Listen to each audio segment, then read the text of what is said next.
Welcome back on the hot seat.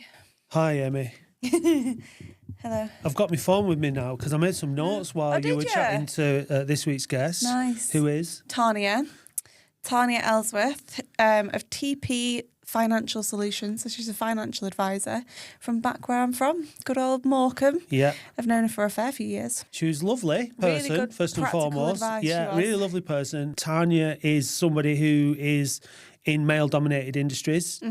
Financial planning is one, and also football. Yeah. She's director at Morecambe FC. So your face lit up then when you said football. Yeah, let's talk about football. One of the key, I won't go into it in too much detail, but one of the key topics in this week's podcast is about conformity / non-conformity and being yourself and what you bring to what it is you do. And that's a really strong theme and message from Tarnia. And I think, you know, whatever it is, whether it's something that you're stereotypically belong in or don't belong in, whether that's through gender or whatever reason, but just that thing about being yourself and being authentic and bringing what you bring to something was a really strong message from this episode. Was. Yeah, and not morphing into the stereotype of what people expect you to be. It's just your personality is your biggest selling point. If you're the face of something, if it's you that's the driving force, it has to be authentic to who you are. And I think that message comes across really, really well in this podcast. It does. So hopefully it'll be inspirational to people who listen. Yeah, I really think it will. Yeah. But yeah, tune in, grab a coffee.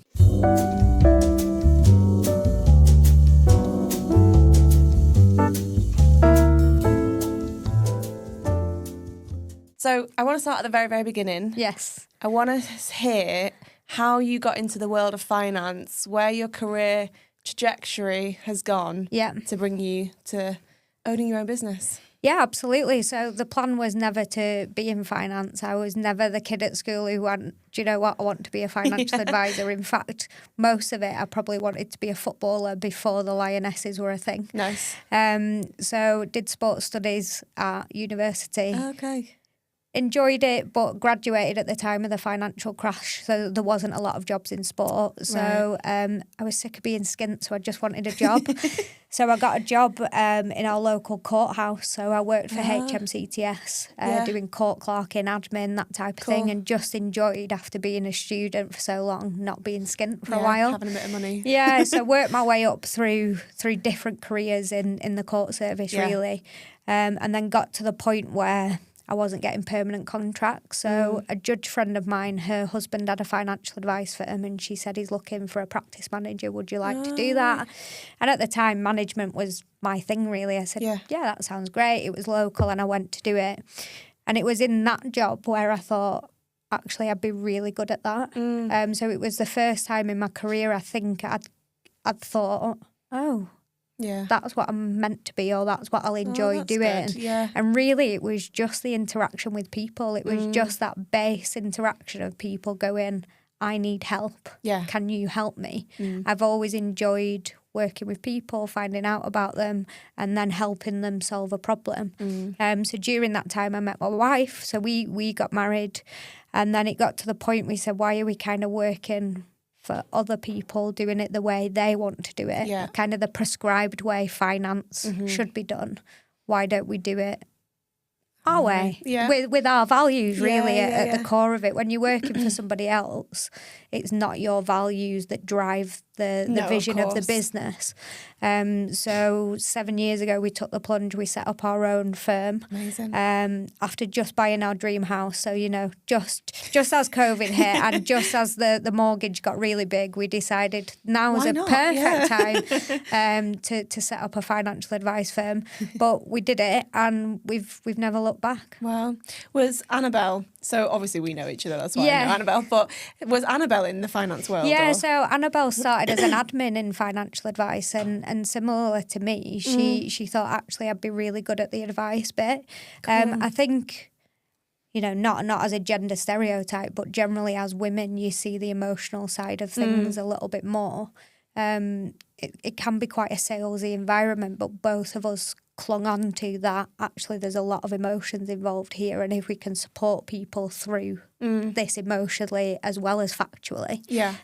So she saw that and trained to be a financial advisor. Cool. She's done it probably 10 years longer than I have. Okay. But yeah, both of us are financial advisors within the firm. Cool. So you went back and trained as a financial advisor? Yeah, advisor? so while I was a practice manager, I started doing my exams. Nice. So when we set up the business, Annabelle was the principal financial advisor. I qualified first as a mortgage advisor and then as a financial advisor. Wow. And here we are, both doing it together with our own kind of client bank and our own way of living, which is really nice. Yeah. Yeah.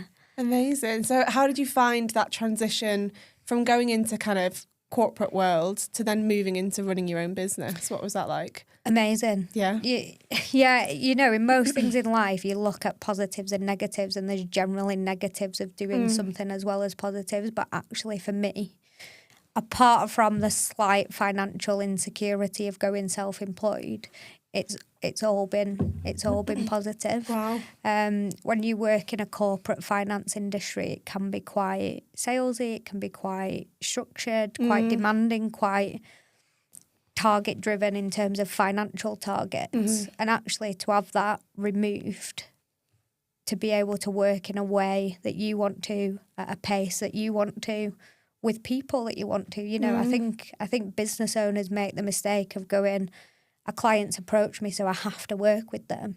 Actually, when it's your business, if there's not a fit there, you don't have to. So where we've worked previously, we've had corporate clients. Some are very wealthy, so they think because they're wealthy, they can demand certain things of you.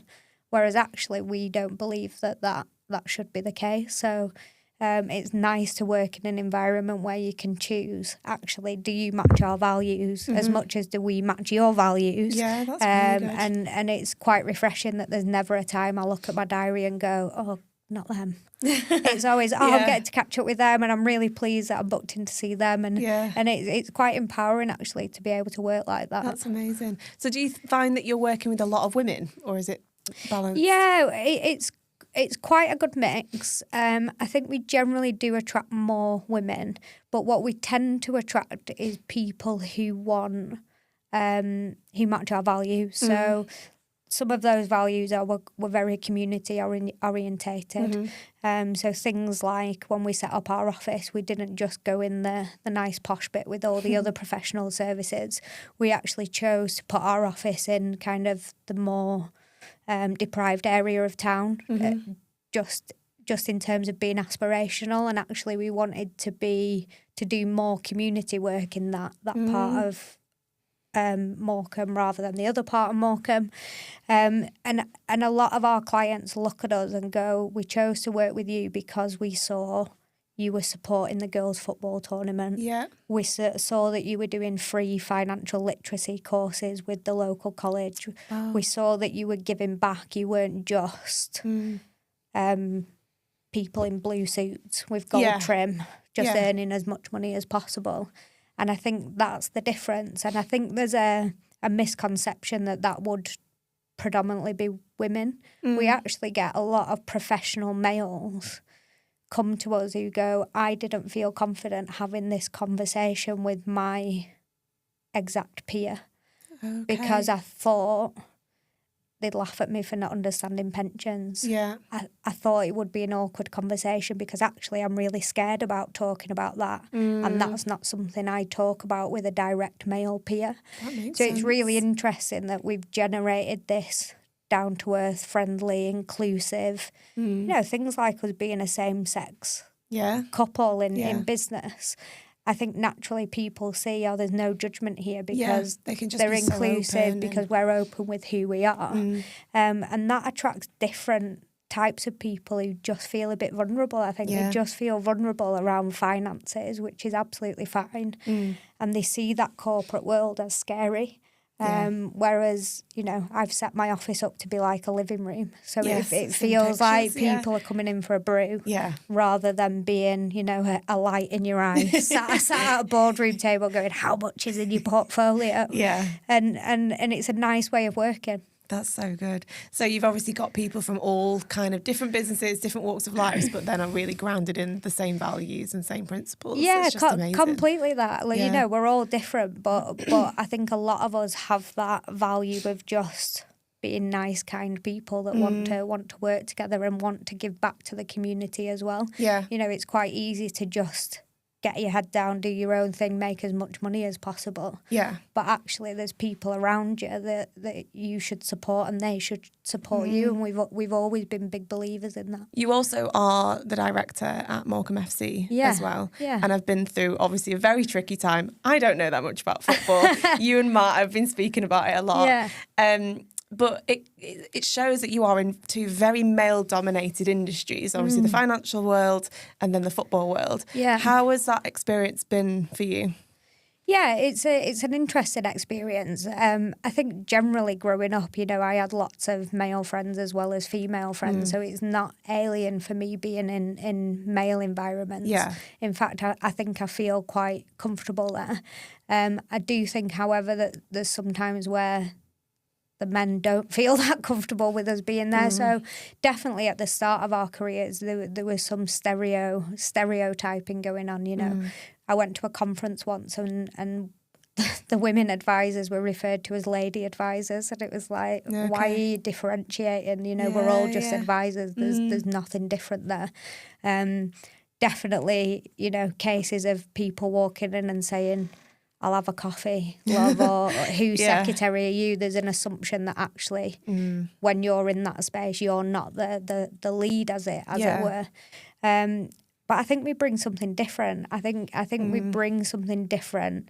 And mainly it's just being ourselves. I think when you get into an industry like football or finance, some people just conform to what that stereotype is. So they'll start wearing those clothes and they'll start acting in a certain way. I think on TikTok there's a meme about, is it estate agents, and they all wear the gilet.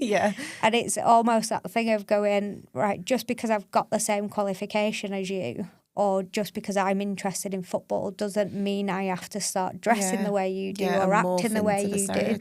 So it's that empowerment of bringing your own personality to that. And I think, you know, naturally there is a difference between the female and males within that. Definitely on the football side, it's interesting because there's quite a lot of heightened male emotion, which is different. You know, I'm not saying it's a good thing or a bad thing. I'm just saying it's different. And actually, the world generally, as well as football, is quite divisive. So I've always prided myself on being calm and pragmatic. But there's some situations in those realms that pushes that. Because it's so emotive, it's hard to be pragmatic about it. You know, I love our football club as much as any other fan. And sometimes it is difficult to be that person who's just seeing a balanced view about it.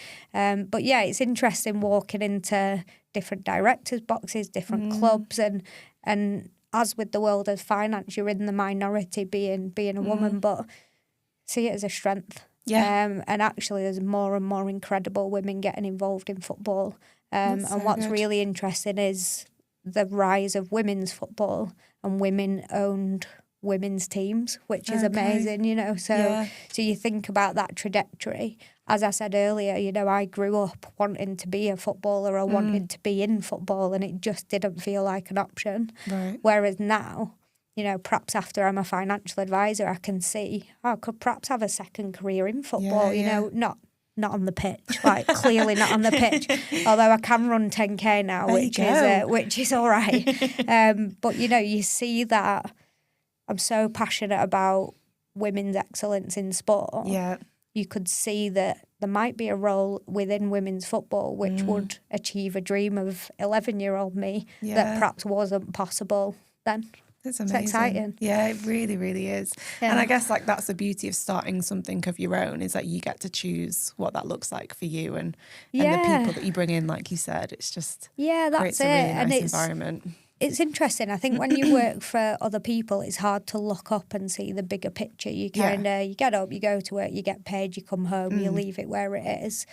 self-employment has allowed me to explore other passions. So it's allowed me to go, yes, I need a job. Yes, I need to earn money. Yes, I need to look after my clients and do that well.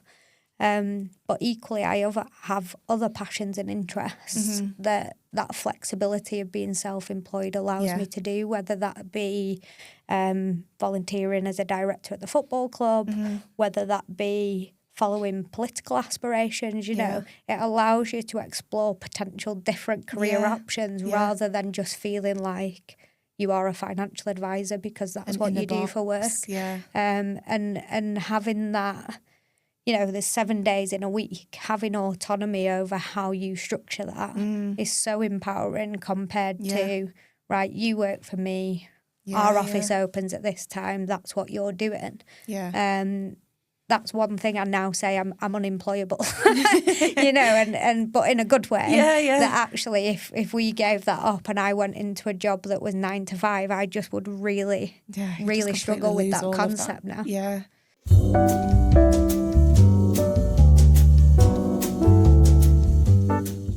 The Female Founder membership is officially live, and I want to tell you all about it. As part of the membership, you will gain access to a variety of different courses covering business fundamentals and soft skills for women in business, along with workbooks and templates to implement all of your learning. You will also be a part of the Female Founder Community WhatsApp group, where you will find the space for the board. It's basically the board of directors that you don't have as a solo female founder, so you can go there to ask for different advice, support, and to celebrate your wins. Members also get access to exclusive offers on softwares and services for your business, along with various live events throughout the year and monthly webinars. I'm also offering the first 20 people to sign up 20% off their membership for life. Head to thefemalefounder.co.uk or click the link in the show notes to sign up for your membership. The Female Founder empowers women and elevates startups. You always seem to have such a strong sense of self. Like, I think it's really good that you found the things that you're so passionate about. How do you do those things without the guilt? Or maybe how do you choose what to say yes to and what to say no to? How do you do that balance? Yeah, that is difficult because I think once people know you're willing to volunteer and give your time, you get asked all of the time. But as well as having a strong sense of self, I think we have a strong sense of our family unit, you know, me, Annabelle and the kids, and we often talk about what do we have time to do? What are our future aspirations? Are things that we're doing now feeding into future aspirations? Are things that we're doing now meeting our family and business values? And I think if you hold that in your head, it then becomes really easy to say no to the things that don't match it. I'm pretty sure I could make a full week out of doing things that I would just love floating around and doing and being part of. But actually there's got to be a purpose. So things like the football club, it can be quite pressured. You know, I was chair of the trust last year when the club was in real difficulty and it's quite pressured. But it's thinking, why are you doing those things? One, I love the football club and it's imperative to our community that it's still there. So there's a real draw to help that. But equally, what does it do for me? I draw and learn a lot from experiences like that I feel I may use in the future. So I don't think I'll be a financial advisor forever. I think I may have a second career. And all those skills from those things will help me do that. So from a selfish point of view, the thing I'm getting from it is learning to deal with people who are angry, learning to deal with difficult situations, being pragmatic in times where things are really messy. And I think they'll stand me in good stead for other things that I might want to do in the future. So I want to talk about finance, the world of finance. Yes. Financial planning. Yeah. Can you explain what that is in it's just terms? Us helping you with your money. So it's just us. Everybody we speak to has question marks around their financial position. We don't get taught it at school. Some people are lucky that their parents might share with them stuff about, but generally as British people, I think we find it really awkward talking about money. I don't know about you, but in my family, it wasn't normal to talk about salaries or what you earn, and actually that tends to be a theme. Yeah. So the people we help are the people who go, this is my situation. I don't know if I'm making the best of that. Okay. And then we help them to a position where they're either making the best of it or they're on the road to make the best of it. So it's as simple as that, really. Yeah. And obviously, again, don't know too much about the finance world, but accountants and financial planners, two very different things. Two different things, yeah. So we have an accountant. They do our tax return. They tell HMRC how much tax we need to pay every year. And what we're looking at really is savings, investments, future planning, pensions, inheritance tax problems, and even things like insurance. So mortgage protection, income protection, that type of thing. So most of us who are self-employed will have an accountant, and they'll deal with our receipts and making sure we're paying what we owe to the government. Our role is more about your personal wealth, and how it's best to structure that within the rules that we're governed by. Interesting. So when someone first comes to you, I can imagine it's obviously very bespoke and personal to their situation. Yeah. But for example, if a early stage female founder came to you, they're earning a little bit of money from their business, maybe they've got freelance work, consulting work, maybe even a part-time job, or they're still employed. Yeah. What are the first things that you tend to looking at? Yeah, and it's interesting because the numbers for everybody will be different, but really we all have the same stages of life, or we all have the same priorities that we need to do. So we look at short, medium and long term. So short term, if your boiler broke at home or your car blew up or all those rubbish adult things that tend to happen, what have you got in just readily available money that can help like you? Like an emergency fund deal. Kind of thing. Yeah. Do you want an apprenticeship? Exactly that. An emergency fund of if something goes to you, have we got money to deal with it? Yeah. And actually, some people don't have that. So even just having that conversation to go, that's really stable. Yeah. And then we're looking at medium. Well, what have you got going on in the next 5 years? A lot of female founders or people like us, they're in that busy working period. They might have kids. They might want to pay for holidays, but it's really sitting down and going, in the next 5 years, what kind of money are you going to need? And then long term, we have a situation at the minute where we have a lot of older people who've left work without enough pension provision. And actually the gender pension gap is huge. So women in particular who haven't focused on their pension planning, whether because they've been out of work because of raising children, caring for parents. There's a real disparity in what men and women have in their pensions. Wow. Okay. So it's speaking to people about your future self will really thank you for finding £100 a month to put into a pot. So when you stop work, you're not just relying on state pension. Yeah. State pension's generous, it's going to give us 12 grand a year, which is a significant amount of money. But there's not many people in our space who would live off £12,000 a year. So the truth of the matter is we need to find that money and we need to put that away now. Yeah. There's also tax benefits of doing it. So female founders who have their own business and they may be looking at, I'm paying how much corporation tax? Yeah. Well, actually paying some money into a pension can help that position. Yeah. And it's just having those conversations to go, this is what you need now. This is what we're looking at the next 5 years. Anything thereafter, this is what we need to be thinking of for you, so that you get a peace of mind. And I had a fella in yesterday who came to see me, and he said, just giving you that has given me peace of mind that I'm doing something about it. I think that a lot of people worry about money because of the unknowns. Yeah, 100%. Even if the knowns are bad, it's better than not knowing. Yeah. I always think, with things like debt and stuff, people get so worried about it because they don't know the position. Just having that conversation. Yeah. And you see people visibly go, oh God, I've told you that. Yeah. It's almost like a therapy couch. My couch in my office, just lie down. Yeah. We'll put an eye mask on you and you just tell me what you need. Yeah, exactly. Wow. It's so funny because obviously pensions, I mean, I just come out of employment last year and I opted to stay in. Yeah. But in my early career, I didn't because I was like, I'm 20, don't need pension, like, don't care, like, whatever. So I opted out because, you know, money's coming out of my paycheck. I'm like, well, where's that? I want that money. Like, I need that money right now. Yeah. But I actually heard something, and funnily enough, it was on one of our other podcasts, the Ledger Lounge, where they said that it was an investment in your future and you're buying into your future self. Yeah. And I think that shift is really important. Yeah. And now that I'm knocking on the door of 30, I need to probably start thinking about it. Yeah. So how do female founders who are just starting out, so they probably don't have a huge amount of income. They're probably, I mean, like me, I'm earning next to nothing in comparison to what I was earning in the corporate world. Yeah.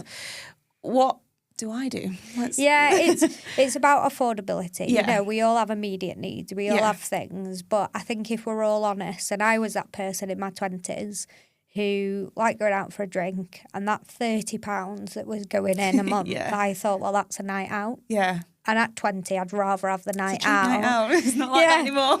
Yeah, it was a really decent night out. You could get a double vodka Red Bull for £1. So imagine the night out for 30 quid. I'm showing my age now, knocking on the door of 40.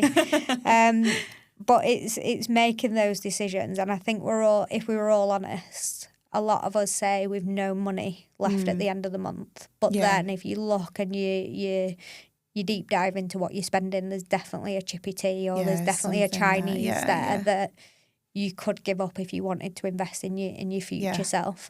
And it's about affordability. There isn't too little, really. The options are, if you work with an advisor like us, you're going to get charged a fee to set up a pension. Yeah. So if we're talking smaller amounts of money, then you can do that on a self-serve basis. It's probably not worth you paying the fees to get a bells and whistles and go through that advice process. Whereas when you could become more successful and we're talking about bigger amounts of money you're paying in every month or every year, that's when an advisor relationship comes in really handy to push that.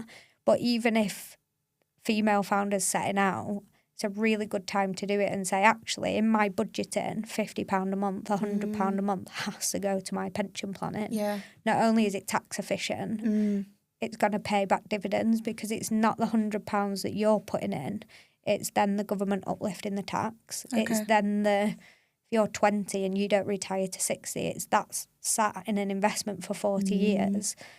Compounding, that's going to be worth far more.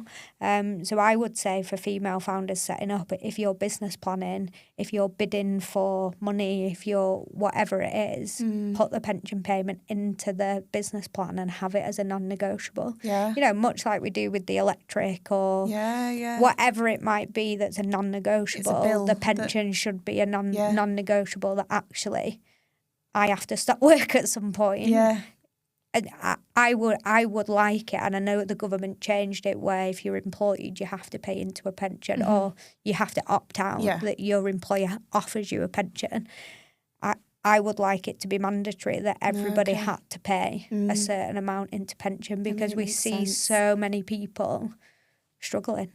Yeah. So many people should get into 67 and they've got 12 grand a year to live on and it's just not enough. It's difficult to kind of picture yourself in that position when you are so young, but you have to. It's like your future self, like you said, your future self's going to thank you for it. Yeah, and it depends what motivates you, you know, but a lot of people are motivated by, I want 2 holidays a year and I want whatever, and they're thinking in the here and now, but you're still going to want that when you're 60, so you're still going to have enough money to pay for those 2 holidays if you want to, and actually that's the time of your life where you've got the time to do it. So it's just changing the mindset and seeing it as a necessity rather than a choice. Practicalities. Yeah.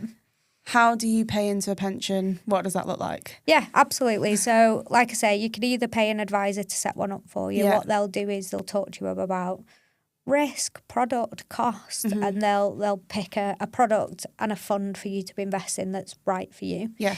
If we're talking smaller amounts of money, definitely a self-serve thing.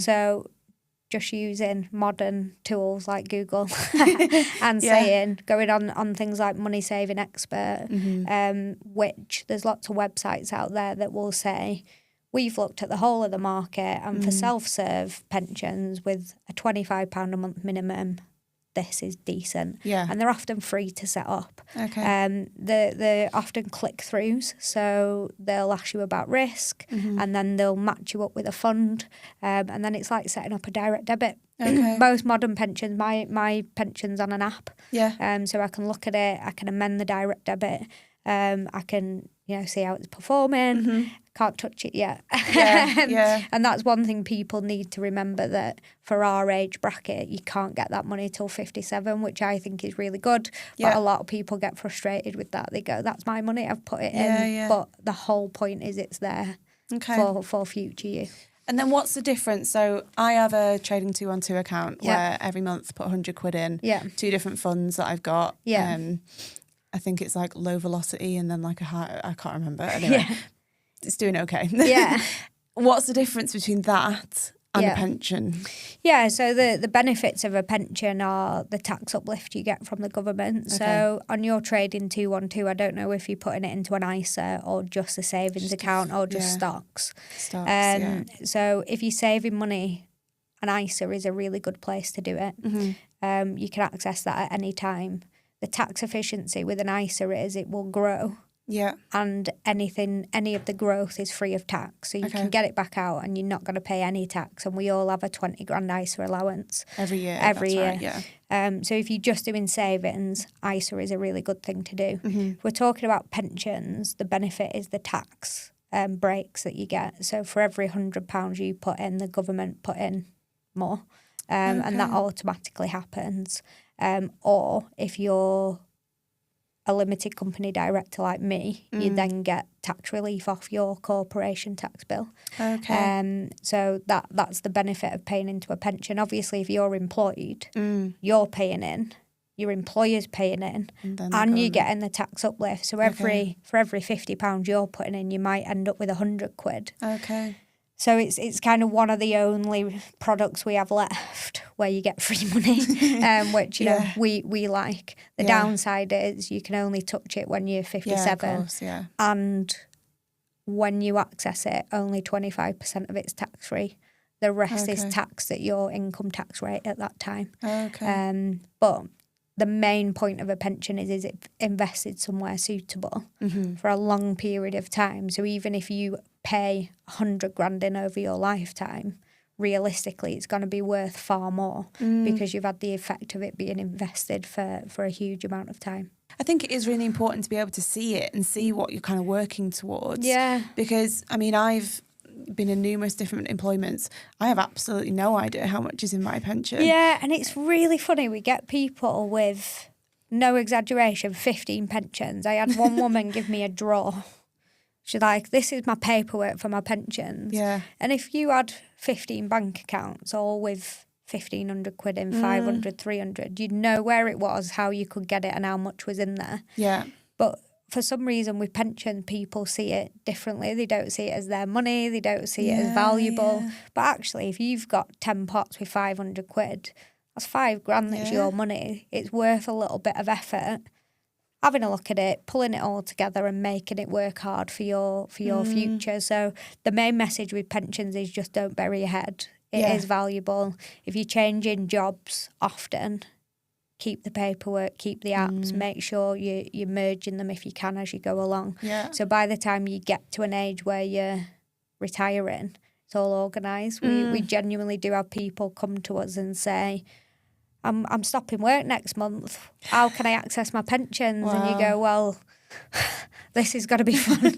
This is going to be fun. But actually, that's my favourite bit of my job, is going from that drawer and piles of paperwork to one app with one pot and going, that's how much income you're drawing from there. Wow. And that's what we're doing. Yeah. And that's the empowering bit of it. You know, people coming in really scared and worried and overwhelmed.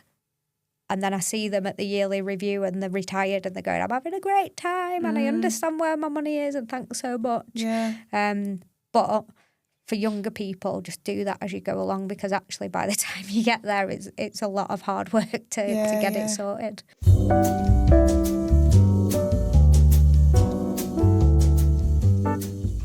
If If you're a female founder like me, spinning a lot of plates right now, let me make at least one of those tasks easier. I want to tell you about Xero, an accounting software designed for small businesses. I use it to keep my invoices, expenses, cash flow and reports all in one place, so I'm not guessing my numbers or losing hours to spreadsheets. The Female Founder is part of the Xero affiliate program, where you get 90% off your first 6 months. That means that you can build strong financial habits, and we can keep this podcast a free resource where you get to learn from other female founders. So click the link in the show notes to get started with Xero and claim your exclusive 90% off your first 6 months. So I ask the same question to everyone who's sat here at the end of every podcast. Yeah.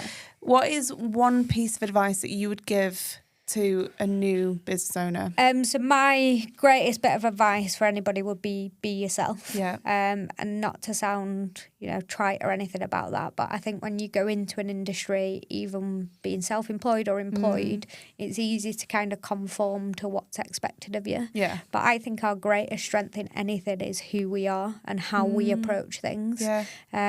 So be yourself might sound easy, but I think actually I've seen so many people who are bright, vivacious, funny, down to earth. They might swear a little bit or whatever that is as a person, and then they go into a role or doing something and they become the stereotype of what and become boring and vanilla and bland.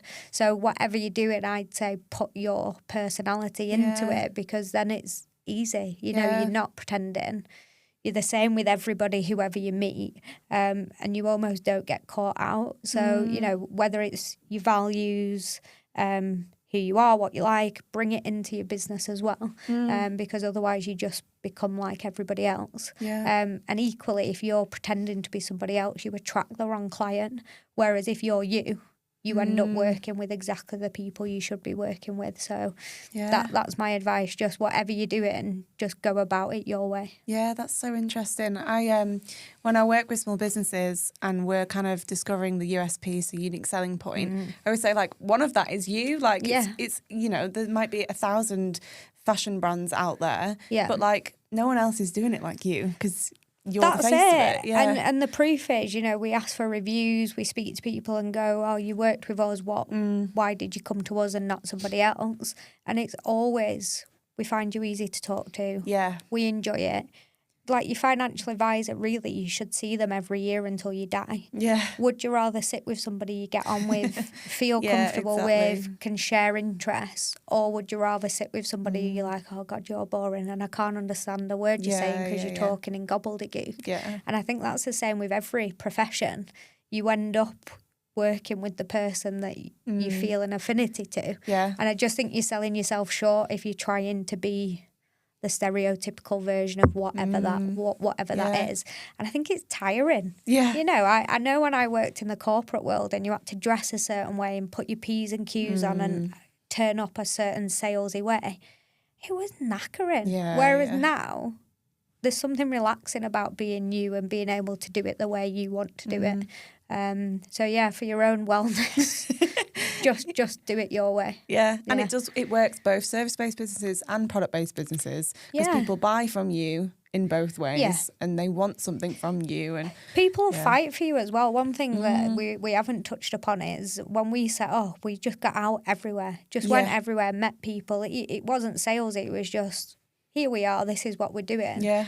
And what we find now is we don't even have to advertise our own business because everyone else is doing it. But I was at a thing the other week and somebody was doing a 60-second pitch and he was an accountant. So he said, this is what I do. Oh, and by the way, you should probably think about pensions. And that's what Tarnia does. And it was that thing of, actually, if you're you and people like you, they're going to fight your corner as well. So if you're too busy to go networking, you have a network that's doing that for you. So it's a nice way of working, and it definitely makes it easier. That's so good. That's something that I've always appreciated of you, is that when I was first starting out, you would always be there at every event that I was doing, or you would buy, or you would just be there to support. Yeah. And that's what I love about those small communities, and that's what I love about Morecambe. Obviously I've left, but still absolutely love that community. But Lancashire and the wider, you get bigger and you go networking, you kind of have a little tribe that you go, do you know what, you're a really decent person doing things with good intention, I'm going to show up at your clothing brand or your art gallery or whatever, because I know that if I did something, you'd show up for me. And actually, because we're on the female, a podcast about female founders, I think that is more prevalent with female business owners. I think we are quite tribal, and we go, do you know what? I appreciate what you're going through. So if I support you, you'll support me back. And it makes it a joy, to come and chat with you for an hour on a Friday morning. That's a really joyful part of running a business. Thanks for having me, and thanks for chatting to me. Thank you so much for being here. My pleasure. It's been so good. I've learned a lot, and it's just nice to see you again. Good. You'll set up a pension. Yes, I will. I will. No, thanks for having me. First thing I'm going to do. Now. Thank you so much. No, my pleasure. Appreciate it.